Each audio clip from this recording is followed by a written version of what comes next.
Turning 55 is a major milestone, and it's more than just another birthday. It's the beginning of a new phase of life. At this point, many of us begin to rethink our priorities, reevaluate what truly matters, and let go of the things that no longer serve us. After years of working hard, raising families, and balancing responsibilities, we've learned that some habits, mindsets, and pressures are simply no longer worth carrying. This is a time to embrace the freedom that comes with experience, to focus on living intentionally, and to cultivate a life filled with joy, peace, and purpose. In today's video, I want to share with you 8 things you shouldn't do anymore after 55. Things that will help you let go of unnecessary burdens and allow you to step into this new chapter with greater ease and fulfillment. Whether you're already in this stage of life or getting ready to enter it, I hope these insights will resonate with you and inspire positive changes on your own journey. If you enjoy content like this and want to see more reflections and life tips, be sure to hit the subscribe button below and join our community. Now let's dive into the first thing you shouldn't do anymore after 55. Stop worrying about what others think. After 55, one of the most liberating transformations you can experience is learning to release the weight of others' opinions. For so long, we've been conditioned to seek approval, to mold ourselves into what society, friends, or even family expect us to be. Whether it's our career choices, how we look, or even how we've navigated our personal lives, there's often a silent pressure to be acceptable in the eyes of others. I remember a time when I would second-guess every choice, wondering if I had said the right thing at a family gathering or if my home was tidy enough for unexpected visitors. I even felt self-conscious about my appearance, as if every wrinkle or gray hair was being silently judged. It's exhausting living like that, always feeling like you're performing on a stage, hoping for applause but fearing criticism. But something profound happens as we age, especially after 55. We begin to see the truth. Most of those judgments were never about us. They were reflections of other people's insecurities, their own fears and biases, projected onto us.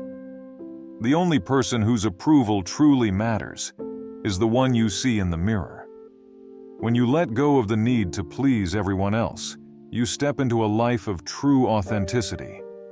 You learn to embrace the things that make you unique, your experiences, your values, your imperfections.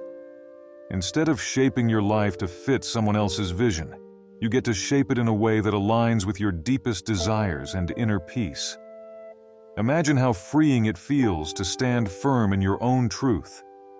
Picture yourself no longer seeking validation from the outside world, but finding peace and contentment within yourself. It's like standing at the edge of a vast, open ocean, the horizon stretching endlessly before you, limitless, unbound by anyone else's expectations. When I finally stopped worrying about what others thought, it was as if a heavy, invisible weight had been lifted. I became comfortable with my imperfections, and with that, I discovered something far greater than approval. I found joy in simply being myself. As we let go of the need to be defined by others, we also realize that some relationships, too, no longer serve us. And that brings me to the next thing you shouldn't do after 55. Keep toxic people in your life. Don't keep toxic people in your life. As we move into our 50s and beyond, it becomes clear that not every relationship is worth maintaining.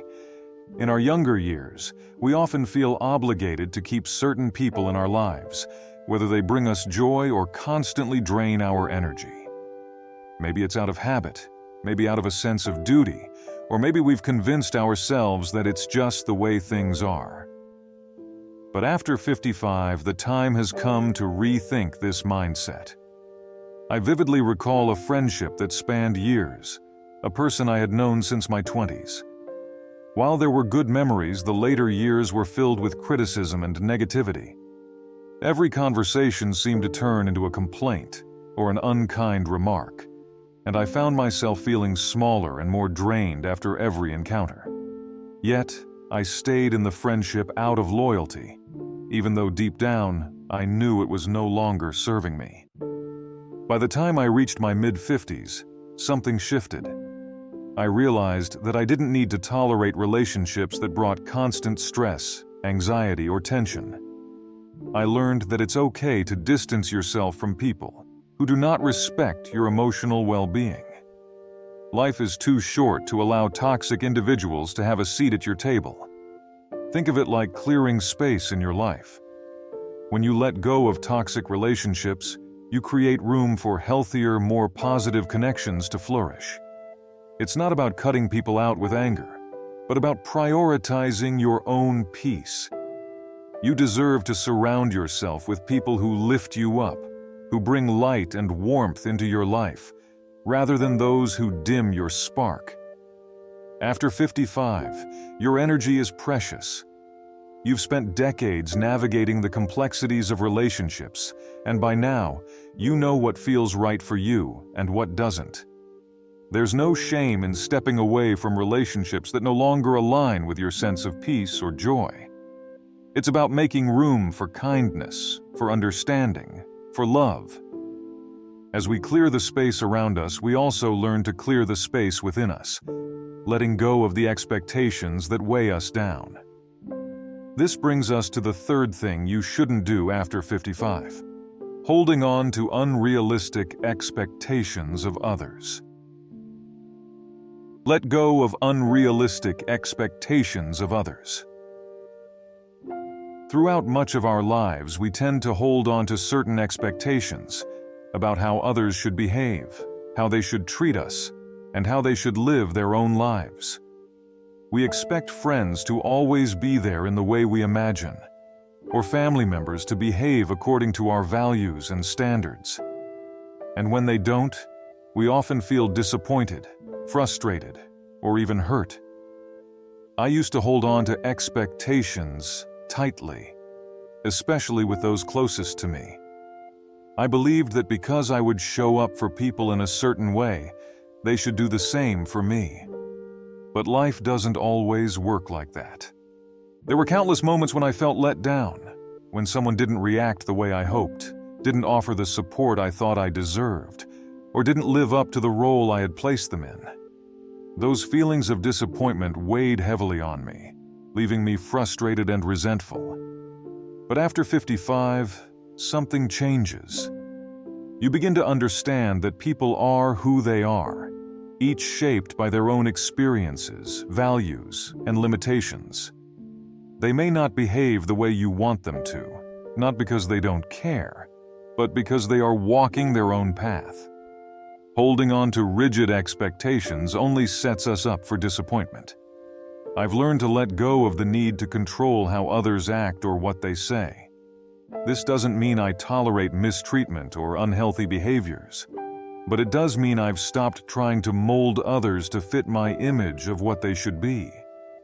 When I released these expectations, I found a deep sense of peace, an acceptance of others for who they truly are, not who I imagined them to be. There's an incredible freedom in this acceptance. It opens the door to deeper, more meaningful relationships, where love and connection aren't conditional on how closely someone meets your standards.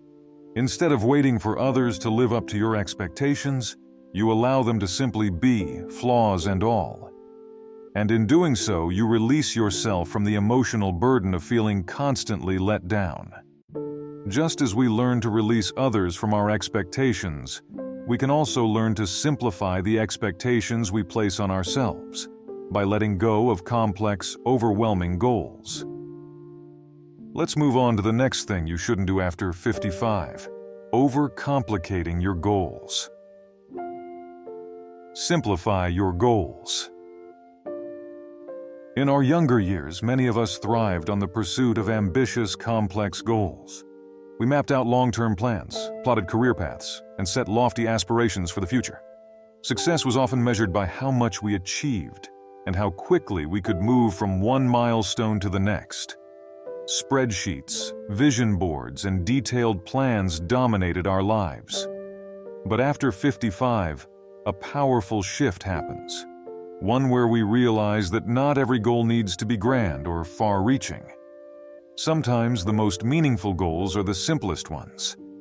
I used to think that my life needed to follow a specific roadmap. I had goals for my career, finances, and personal growth, all neatly categorized and tracked. Every year I set new resolutions, aiming higher and higher, convinced that happiness was just one more achievement away. But as the years passed, I started to notice something. The more I chased after these big, complicated goals, the more I felt overwhelmed, constantly striving, but never feeling fully satisfied. Then something beautiful happened. After 55, I gave myself permission to slow down. I started focusing less on the distant future and more on what brings me joy in the present. Instead of chasing after huge milestones, I began to set smaller, more meaningful goals. Things like spending more time with family, nurturing my health, or simply enjoying a peaceful morning walk. These goals weren't tied to grand achievements, but they brought me a deeper sense of contentment than any big success ever had.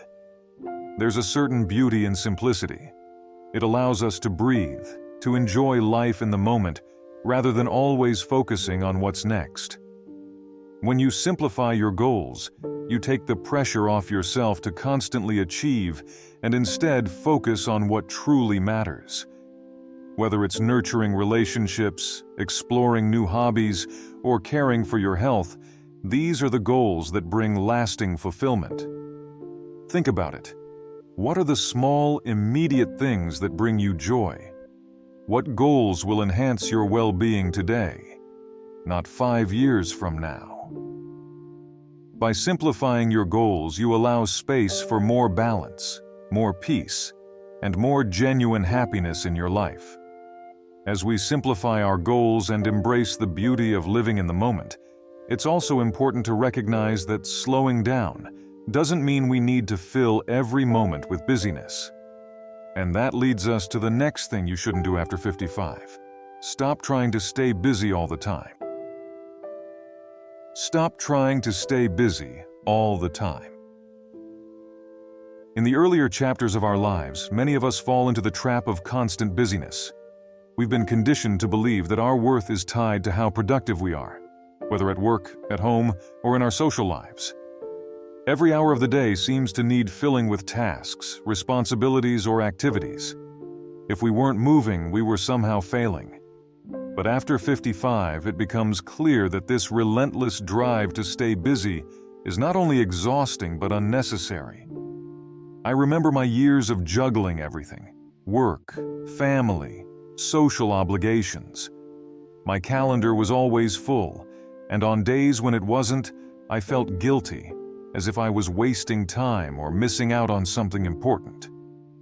I believed that keeping busy meant I was living a full life, but the truth was, I was running on empty. My days were packed, but my spirit was drained. But after 55, I started to see things differently. Retirement or semi-retirement brought with it a gift that's often overlooked: time. Time to slow down, to savor life without the constant need to accomplish something. At first, I struggled with it. I didn't know how to sit still, how to enjoy a day without ticking off a to-do list. But gradually, I learned the value of stillness, the joy in simply being rather than doing. Imagine sitting by a window with a cup of coffee in the morning, watching the world wake up slowly. Or taking a walk through a quiet park, not to exercise or burn calories, but simply to breathe and enjoy the fresh air. These small, unhurried moments are what give life its richness. They allow us to reconnect with ourselves, to reflect, to recharge. This doesn't mean we stop engaging in meaningful activities. It's important to stay mentally and physically active, of course. But there's a difference between staying engaged and feeling like you need to be busy every moment of the day. The pressure to constantly be productive falls away, and in its place is something far more rewarding: balance.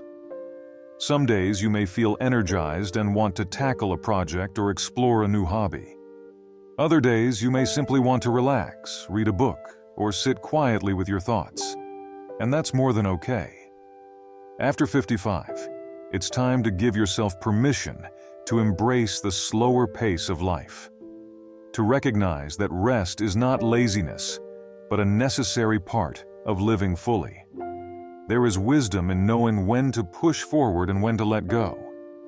As we let go of the need to stay busy, we also start to release the emotional burdens we've carried for too long, like the weight of past mistakes. And that brings us to the next thing you shouldn't do after 55: holding on to past regrets. Let go of past mistakes. By the time we reach 55, many of us have accumulated a collection of past mistakes, choices we regret, opportunities we missed, and things we wish we could have done differently. These memories can weigh heavily on our hearts, pulling us back into moments we can no longer change. It's easy to find yourself replaying old scenarios in your mind, wondering what might have been if you had made different decisions. But living in the past keeps you from fully embracing the present. For years, I carried the weight of my own mistakes. I would think about career choices I hadn't made, relationships that had fallen apart, or times when I hadn't been the person I wanted to be.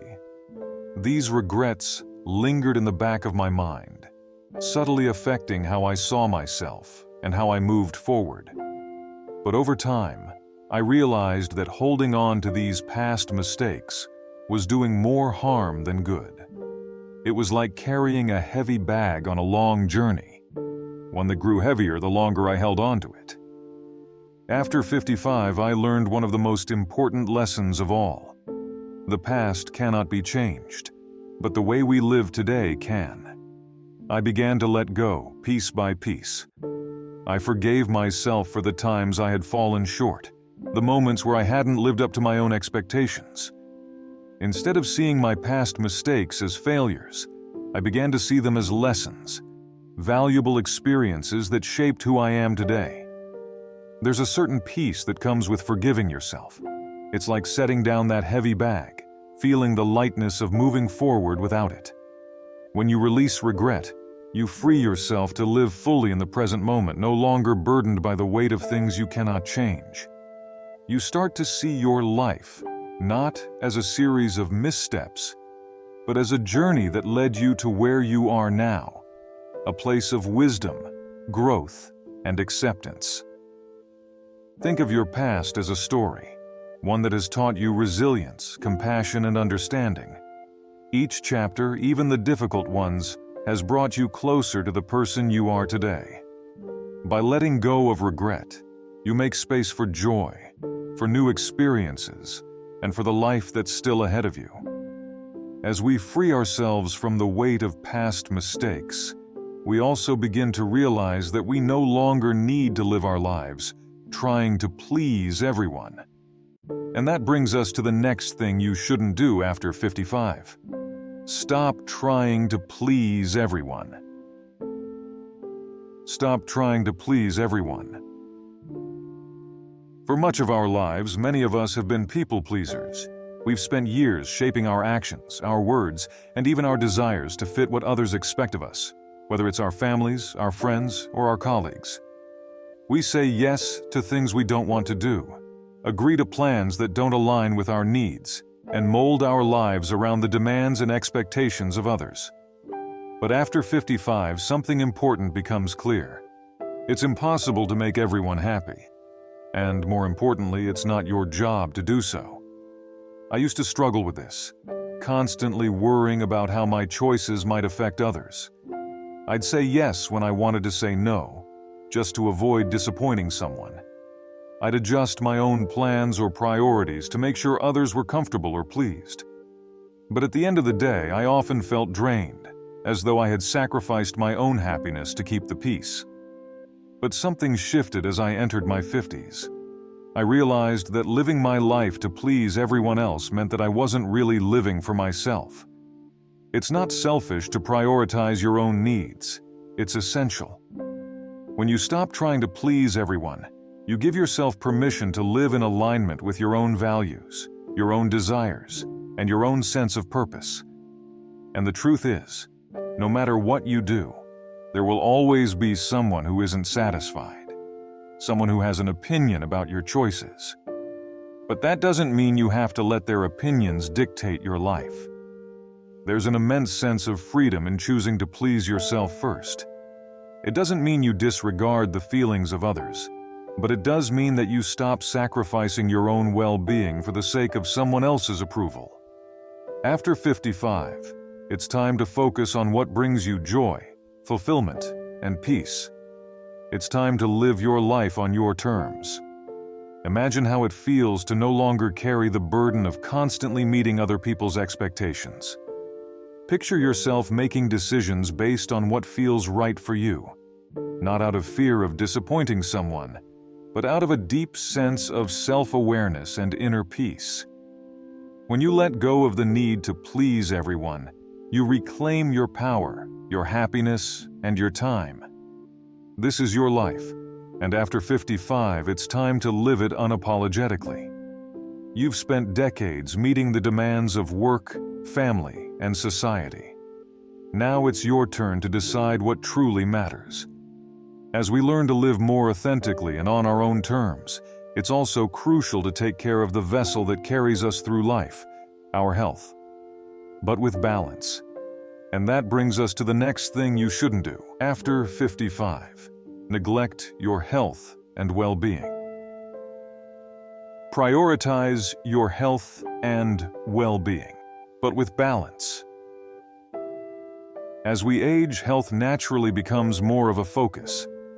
By the time we're 55 and beyond, we start to feel the effects of years gone by, and it becomes clear that taking care of ourselves, both physically and mentally, is essential. But there's an important lesson I've learned in this stage of life. It's not just about keeping our bodies fit or sticking to rigid routines. It's about finding balance. Balance between staying active and allowing ourselves to rest. Between healthy choices and the simple pleasures that make life enjoyable. In my earlier years, I was always focused on staying in shape, pushing myself to meet fitness goals, following strict diets, and constantly feeling guilty when I indulged. But after 55, I realized that while physical health is important, it's only one part of the equation. True well-being means caring for your body, mind, and spirit in a way that feels sustainable and brings you joy.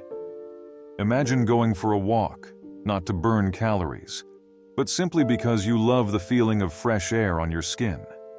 Or doing a yoga class, not to perfect a pose, but because it makes your body feel relaxed and energized.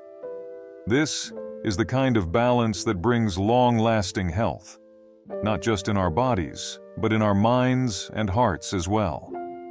It's easy to get caught up in medical appointments, fitness routines, and diets as we age, but it's just as important to nurture your emotional well-being.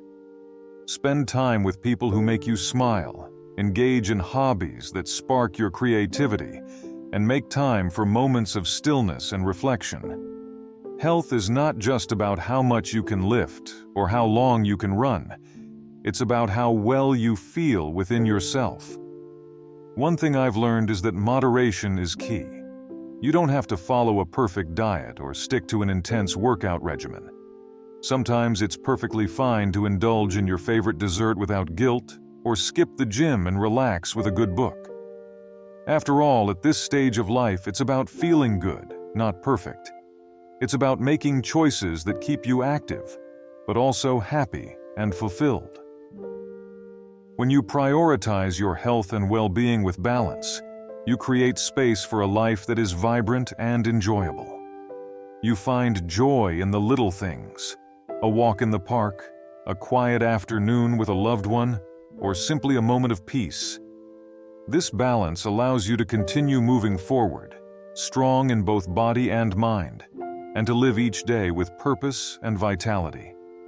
And as we embrace this balanced approach to health, we also begin to see the greater truth. After 55, life is about letting go of the things that no longer serve us and stepping into a future filled with peace, joy, and freedom. Embracing the freedom of life after 55. Life after 55 is a time of profound transformation. It's a time to let go of old habits, unrealistic expectations, and the constant pressure to be someone we're not. It's a time to step into a simpler, more peaceful way of living, one that's focused on what truly matters. By letting go of the things that no longer serve us, whether it's toxic people, unrealistic goals, or the need to stay constantly busy, we open ourselves up to a life that's richer, more fulfilling, and deeply authentic. We've earned the freedom to live on our own terms, unapologetically and without regret. Each day is a new opportunity to embrace joy, to prioritize what brings us peace, and to savor the small, beautiful moments that make life so meaningful. Thank you for joining me on this journey of reflection. If you found this video helpful, don't forget to subscribe for more insights on living a life filled with intention and wisdom. And as always, feel free to share your thoughts or stories in the comments below. What have you chosen to let go of after 55?